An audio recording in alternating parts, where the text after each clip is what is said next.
రావణుడు గురించి కూడా మనం అంతా నెగిటివ్గా వింటాం. అదే రావణుడు రాముడి కన్నా మహాభక్తుడు. నెగటివిటీలో పాజిటివిటీ వెతుక్కోవడం మీకు చాలా అలవాటు అయిపోయినట్లు కదా. మా నెగిటివిటీని కూడా పాజిటివ్ చేశాం కదా. మా దువ్వాడ శ్రీని ఇలాంటివాడా మాధురి ఇలాంటిది అనుకునే జనానికి 60-70% పాజిటివిటీకి వచ్చాం కదా. మనం వీటన్నింటికి కారణం ఏంటంటే వీక్షకులు అంటే ఎవరు? ప్రజలు అంటే ఎవరు? దేవుళ్ళు. ప్రజలు దేవుళ్ళు కాబట్టి వాళ్ళకి మన వాస్తవాన్ని తెలియజేస్తే తప్పకుండా వాళ్ళు మనకు అగ్రభాగాన్ని కూర్చోబెడతారు. తొక్కాలంటే కిందకు కూడా తొక్కేస్తారు. ప్రజలకు ఆ శక్తి ఉంది కాబట్టి ప్రజల దగ్గర ఎప్పుడు రహస్యం ఉంచకూడదు. ఎవడ ఫిలాసఫీ ఏదన్నది నాకు అనవసరం.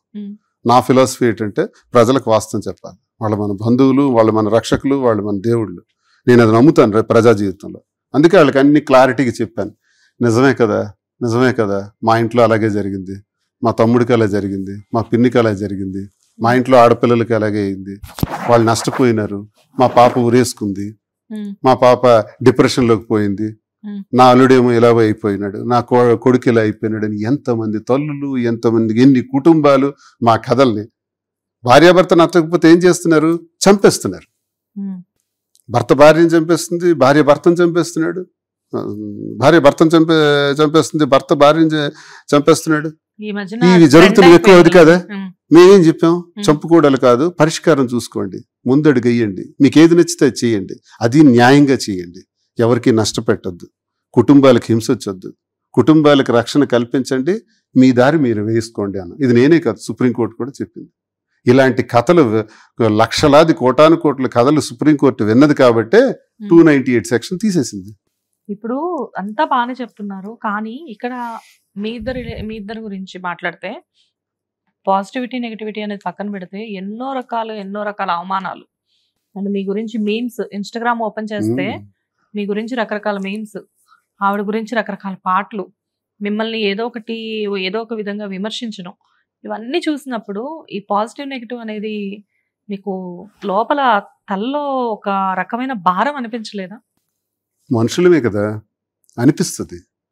అనిపిస్తుంది కానీ నాకు భగవంతుడు ఇచ్చిన వరం ఏంటంటే ఇక్కడికి వచ్చిన బాధని ఇక్కడికి తీసుకురాను, ఇక్కడతోనే తోసేస్తాను. సూపర్. నన్ను మహేష్ బాబు ఎక్కడ ఒక యాడ్ లో ఒక డైలాగ్ చెప్పాడు, సక్సెస్ ని గుండెల్లో పెట్టుకో బుర్రకెక్కించుకో అని ఒక డైలాగ్ నాకు చాలా నచ్చింది. పర్ఫ్యూమ్ కి ఎంత చక్కని షార్ట్ కట్, ఒక సెకండ్ లో డైలాగ్ ఎంత జీవితాన్ని నేర్పిస్తుంది అంటే, ఆ యాడ్ ఏంటో నాకు తెలియదు కానీ ఆయన అన్న మాట మాత్రం నాకు గుర్తుంది. సక్సెస్ ఎప్పుడు ఇక్కడ గుండెల్లోనే పెట్టుకోవాలి, ఇక్కడికి రానివ్వకూడదు. బాధను ఎప్పుడు ఇక్కడే పెట్టుకోవాలి, ఇక్కడికి రానివ్వకూడదు. మనం పదిలం. ఎప్పుడు నేర్చుకున్నారు ఈ వారంలో అనుభవం? మనకేదైనా ఒక 5 కోట్లు లాస్ అయిపోయాను వ్యాపారంలో, ఓకే లెట్ ఇట్ బి. మరి నెక్స్ట్ కష్టపడతాం, 5 కోట్లు వస్తుంది.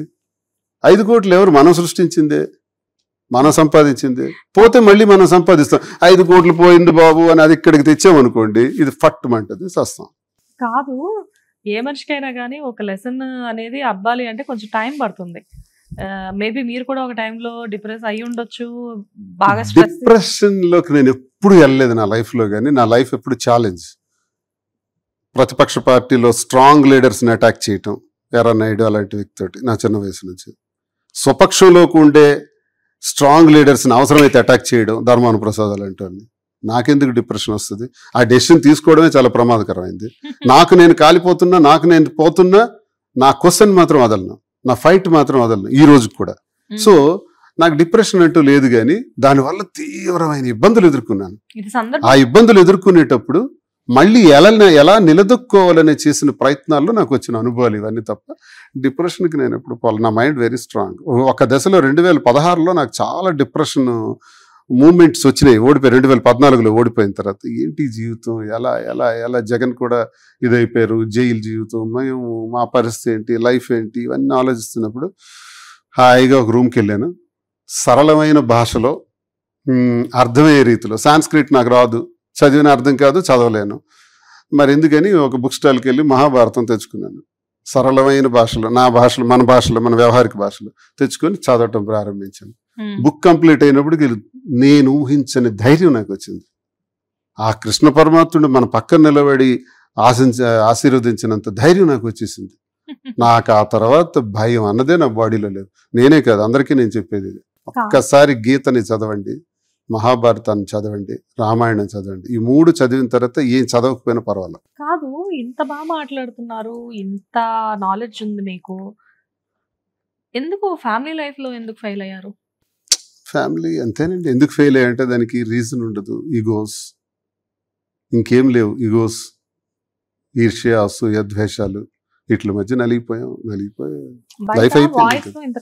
అంత క్లారిటీ కూడా దాని మీద అందరికి ప్రజలకు ఇచ్చేసాను. ఇంకా ఇచ్చేసారులే, కానీ అంటే నేను ఎందుకు అడుగుతున్నానంటే భాషలో ఇంత కమాండ్ ఉంది, ఎవరినైనా కన్విన్స్ చేయగలిగే సామర్థ్యం మీకుంది, ఏదైనా కానీ చాలా అందంగా చెప్పే గుణం మీకుంది, ఇన్ని రకాలుగా మీరు వెల్ టాలెంటెడ్. మీరు అక్కడ ఇవన్నీ మీరు అక్కడ ప్రదర్శించలేకపోయారా? చేశాను, నా ప్రయత్నం అంతా చేశాను, సఫలీకృతం కాల. అందుకే నేను ఇవన్నీ ఇలా జరుగుతాయని నాకు తెలియదు. పిల్లల్ని సెటిల్ చేసేసిన తర్వాత ఒక 65 సంవత్సరాలు వచ్చిన తర్వాత ఇంకా సన్యాసుల్లో కలిసిపోతాను. కాషాయ వస్త్రం ధరించేసి హాయిగా కొంత డబ్బులు నా అకౌంట్లో వేసుకొని మిగతావన్నీ కుటుంబానికి రాసేసి ఏ అనాథ శరణాలయమో లేకపోతే సాధువులతోనో సర్వసంగ పరిత్యాగ్యం ఉందామని నిర్ణయం తీసుకున్నాను. ఇప్పుడు కాదు, 10 years బ్యాకే. నాకు ఎప్పుడు జీవితం మీద ఆశ లేదు, ఎందుకంటే నేను ఫేస్ చేసిన సమస్యలు అలాంటివి. మరి భగవంతుడు ఆ వెంకన్న స్వామి ఈ రకంగా కలుపుతాడని నేను అనుకోలే. నేను ఎక్స్పెక్ట్ చేయలే. ఇదంతా నేను ఊహించలే. 2021, 22 వరకు లేదు. అది 22 ఎండింగ్ నుంచి 22 లేదు, 23 నుంచి స్టార్ట్ అయింది. ఇది ఈ ఎఫెక్ట్స్ అన్ని 23 జూన్, జూలై, ఆగస్టు నెలలో స్టార్ట్ అయింది. సో ఇది భగవంతుడు వెంకటేశ్వర స్వామి దగ్గరికి వెళ్ళాను, తిరుపతి వెళ్ళాను. ఏంటి స్వామి ఇలా ఇవన్నీ జరిగాయి, నేను ఎప్పుడు అనుకోలేదు. నేను నమ్ముతాను స్వామిని, నా అనుకోలేదు, ఏం ఇలా జరిగింది, అంతా నీ దయ, నీ లీల. ఓకే, స్వామి నాకు చెప్పినట్టు అనిపించింది, చేశాను, అంతే. మనం కర్మ సిద్ధాంతం, కర్మ ఎలా ఉంటే మన చేత ఏది చేయబడితే అదే మనం చేయాలి. కృష్ణ భగవానుడు చెప్పాడు, నువ్వు చేయగలిగే పనుల గురించి మాత్రమే ఆలోచించు. నీ చేత నేను పనులు చేయిస్తుంటాను, అదే ఆలోచించు. దాని ఫలితాన్ని నువ్వు ఆలోచించక నీకు అర్హత లేదు అంటాడు కృష్ణ పరమాత్ముడు. No expectations. ఆయన మన చేతి చేయిస్తుంటాడు, మనం చెయ్యాలి, అంతే. ధర్మరాజుకి తనతో పాటు 5 అన్నదమ్ములకి జోదంలో ఆడి ఓడి, ద్రౌపదీదేవిని కూడా ఓడి, రాజ్యాన్ని కూడా ఓడి, అన్నీ పోయి ఆఖరికి అరణ్యవాసానికి 12 ఏళ్ళు, అజ్ఞాతవాసం 1 సంవత్సరం అనుభవించాడంటే 13 ఏళ్ళు. జోదం ఆడకూడదని ఆయనకి తెలీదా? రాజుగా తెలీదా? ధర్మరాజుగా తెలియని నీతులా? అన్ని నీతులు తెలిసినవాడు, కానీ జోదం ఆడకూడదని కూడా తెలుసు. ఇంతెందుకు, ప్రతి సమస్యలో కూడా కృష్ణ పరమాత్ముడికి సహకారం తీసుకున్నావే. బావా నేను ఆడొచ్చా జోదం అని అడిగావా? అడగలేదు. అడిగితే కృష్ణ పరమాత్ముడు వద్దనే చెప్తాడు, కానీ అడగలే నువ్వు. నీ బుద్ధి పుట్టలేదు బావకు అడగాలని. హిట్ టీవీ యాప్, ఇందులో short news, live news, entertainment shows, movies, digital magazines తో పాటు మీ జిల్లా వార్తలను కూడా ఫ్రీగా చూడొచ్చు.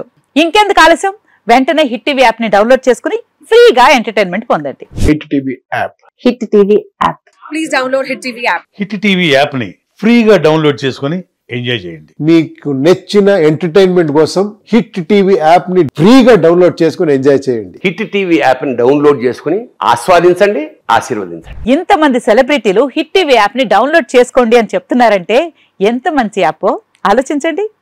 అమెరికా అమెరికా అమెరికా అమెరికాలో చదవాలనుకునే వాళ్ళకి విశ్వసనీయమైన పేరు మన శౌర్య కన్సల్టెన్సీ. UK లో 1 year masters, UK లో 1 year masters, 2 years work permit up to 5 years visa. Contact Saurya Consultancy. Contact 89851 89851.